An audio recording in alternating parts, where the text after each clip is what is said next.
So how did Bermuda get so rich? Hi, this is the business guy. I just got back from Bermuda. And the reason I went is I looked up the countries with the highest GDP, or gross domestic product, per capita or per person. And Wikipedia listed Bermuda as number one, along with Luxembourg, Monaco, and Liechtenstein were also listed high. According to the United Nations, per capita income based on GDP in Bermuda is $133,745 per year, versus the United States at only $69,185. So where does all that money come from? That's what I went there to find out. I'm the CEO of the largest asset protection company in the country, Asset Protection Planners, and we set up thousands of offshore companies and trusts. So I said, honey, let's go. So I put on my Bermuda attire.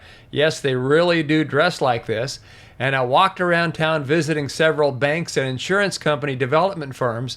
And I made a video for you while I was there, and I'd like to share it with you right now. I call it, How Did Bermuda Get So Rich? So here you go. Hello from Bermuda. I just spent all day here visiting banks and service providers, and the only way to get a bank account here, if you don't live here, is to open the bank account in a Bermudian company name. Now, you don't have to come here to open the account. You don't have to come here in person. Now, we'll be back in Bermuda in a moment, but I want to address the issue, how did Bermuda get so rich? Bermuda's wealth can be attributed to several key factors that have shaped its economy over the years. Offshore finance. Bermuda has become one of the world's most important offshore financial centers.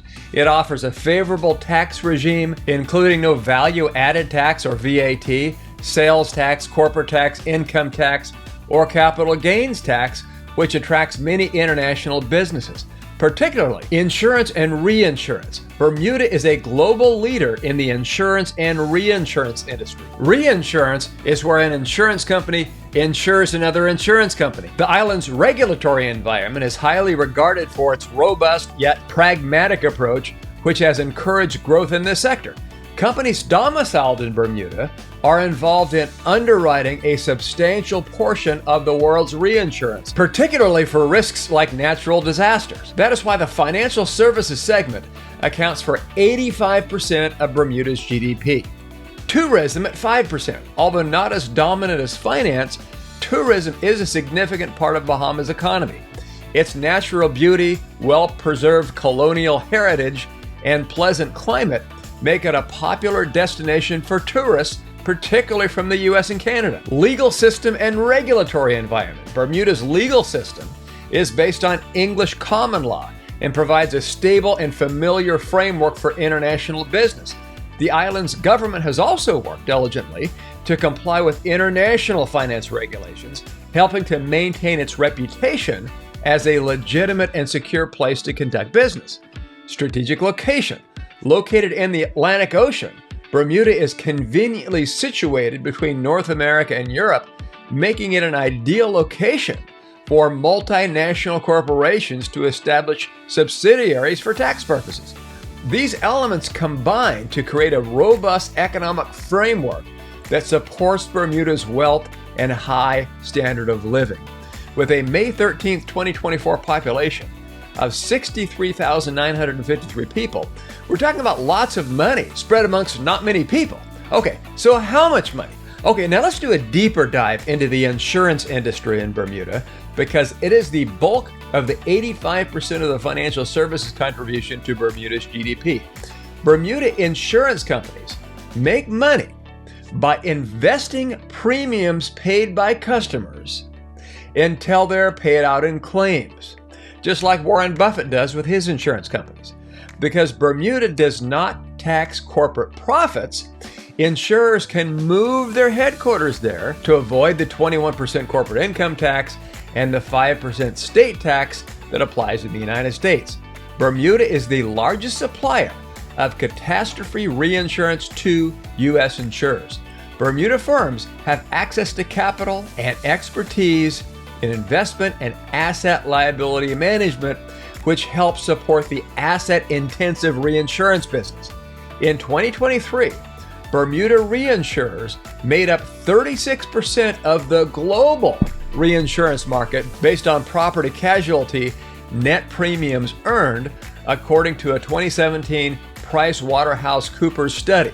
The captive insurance industry in Bermuda contributes an estimated, here you go, $174 million annually to the island's economy. And this includes direct employment of at least 557 people, minimum fee income of about $139 million, and $35 million in contribution to the Bermuda government, regulators, and other businesses. Now, as far as offshore company formation, which is what we do, we can get a company set up in the Cook Islands or Nevis for around $2,000 or about $4,000, which includes a virtual office.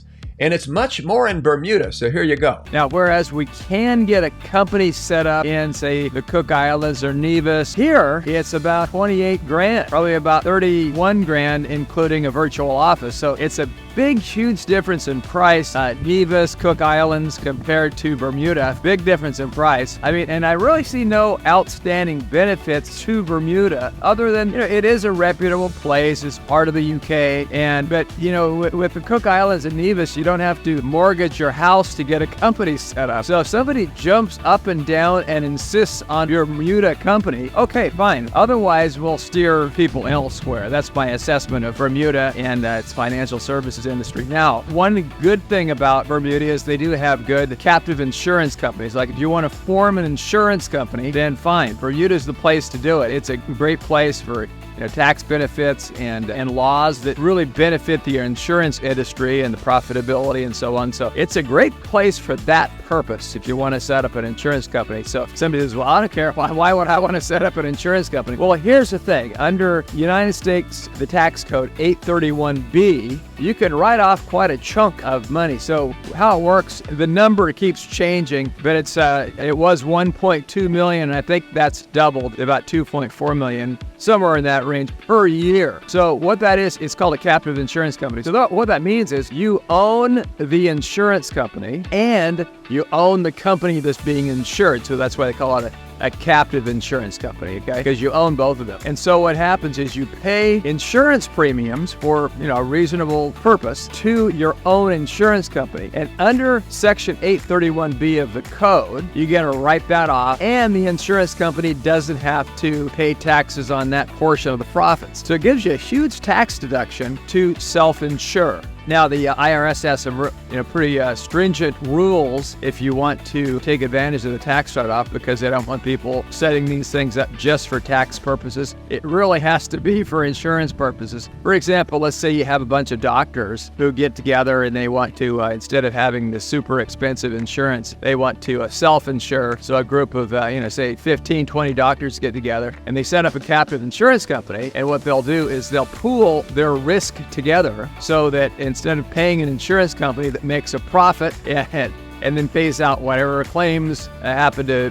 and need to be paid, they will set up their own insurance company, and that way they save a bunch of money, and whatever profit the insurance company would make, they make themselves in their insurance pool. So that's why one would want an insurance company. Or let's say you have you want to insure real but less likely risk, for example, terrorism insurance or something like that. So there's tremendous tax benefits, and then again, that's year after year. So what happens is maybe you want to dissolve the thing in 10, 15, 20 years. Well, you just pay the measly capital gains tax rate at maybe 20%. Instead of the income tax rate at 37%. So that's a tax benefit of self-insuring, setting up a captive insurance company. We've set them up before for people. I've had a captive insurance company for myself years ago, where my company paid the insurance company, got a pretty incredible tax write-off for it. So that's what a captive insurance company is. And Bermuda is the premier place for setting up captive insurance companies. Bermuda, number one, and then the Cayman Islands is also big in captive insurance companies. So that's, if you want to set up a captive insurance company, this might be the place. One thing is, it's extremely expensive. It's like we're talking about like maybe a couple $100,000 to set up a captive insurance company all in, maybe a little less than that. It's pretty steep, but it's going to be over $100,000 being set up in Bermuda, whereas we can set up a captive insurance company in Seychelles, and that's going to be about $68,000 and change, so on, somewhere in there. And so you have to have a captive insurance company manager, and that gets to right around 30 grand a year. They make sure everything's done right for the regulations. So that's Bermuda. So in fact, that's the big industry. 85% of the economy in Bermuda is insurance, the insurance industry. So there's the captive insurance company, and then there's like real traditional insurance companies like Chubb is one of the big insurance companies here. And there are other large insurance companies that you have heard of that are based here. And again, the reason why people set up insurance companies here is one, there's no corporate income tax, so that's a huge benefit. And second, because they have very, very favorable insurance laws. There's not much here in the way of natural resources, agriculture, those kind of things. So that's why the legislature has invented ways to make money off the insurance industry so they can support their economy. And that's for 85% of the economy is based on the financial services, especially the insurance business. Only 5% tourism. I mean, even in the Cook Islands, which is a great big financial services and asset protection jurisdiction, tourism is number one, and then the financial services is number two. Here, financial services is a big time number one. 85% of the GDP is based on that, and only 5% on tourism. So I would recommend Bermuda as a great place to visit. Beautiful, and right now it's pretty windy, as you can probably see, but it's a great place to come visit. I highly recommend it. The reason we came here, one of the reasons is, in addition to looking into the financial services, is when I looked up the GDP per capita, the gross domestic product per capita, per resident, it was the highest in Bermuda when I looked it up at Wikipedia.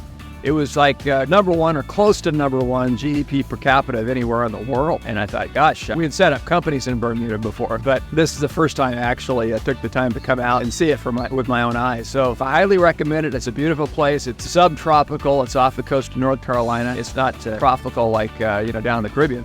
But it's a beautiful place, highly recommended. It's part of Great Britain. It's part of the United Kingdom, and I really highly recommend it. Gorgeous place, very wealthy place. When you go downtown, you can see it. A lot of wealth around here, and so I highly recommend visiting. But as far as company formation, again, you cannot get a bank account here unless you set up a company here, and setting up a company here is a little on the steep side. It's very respected, very respectable, very trustworthy place. So the bank's very, very strong. So from that standpoint, it's good. If you don't mind paying the extra money to get a company set up, hey, it's a great place to set up a company if you want an offshore company. It's a great place to bank if you want an offshore bank account. Just plan on paying a little bit more, but if you have for high net worth individuals, like who cares? $28,000 is just like popcorn. So anyway, so that's my assessment of Bermuda. If you want an insurance company, this is the place to do it. Around the world, I think this is the number one place to set up an insurance company, to profit from the insurance industry, to set up a captive insurance. I think there's other places that are